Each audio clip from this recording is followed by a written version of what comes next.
We don't have enough welders to build the boats that we need built. You know, if there was war in the South China Sea, and this is not national security stuff because they published this, they did a tabletop exercise. We have missiles for 7 days. We'll be out of missiles in 7 days. Wow. And we don't have, you know, most of us have huge backup capabilities. We have everything backed up that we do, no matter what we do and where we do it. But you know, they would make, I think this is right, making the missiles out of a plant. There was no second plant ready to go. So even if you pushed a button, you're talking about years before you get the second plant. We should not run the military that way. They also, and this has also changed, you know, they have these big programs in the boats and the aircraft carriers, and you know, technology may make, and you see the drone stuff in Ukraine, technology may make, you know, aircraft carriers obsolete.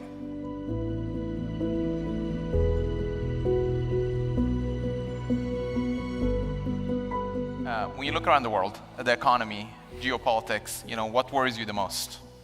America is indispensable. It's not indispensable because we're better. It's indispensable because we have the best military in the world, the most prosperous nation in the world, the best economy in the world, the best technology. The roots of that technology, the freedoms we have. You know, it's what brought people here, and Sweden, right? Iranian Swede. Right. You know, my grandparents were Greek immigrants who never went to high school. And we have to maintain that, but America's role is indispensable. That role is economic, it's military, it's education, it's allowing people, you know, people that come here who want to stay here, like more merit-based, which we should be doing. That's the most important thing. And if you made a list of how does America stay indispensable, well, it's basically keeping our domestic economy strong. And here's where we haven't done a particularly good job, and maybe AI will fix. And I have a list. I make a list of all these policies we didn't do well. We don't do mortgage policies well. We didn't do immigration policies well. We don't do affordable housing policies well. We didn't do inner city school education well. We don't teach work skills properly. We didn't do the military properly. Healthcare, you know, I was listening to one of the examples up here. I mean, the average family now costs $30,000 a year for healthcare.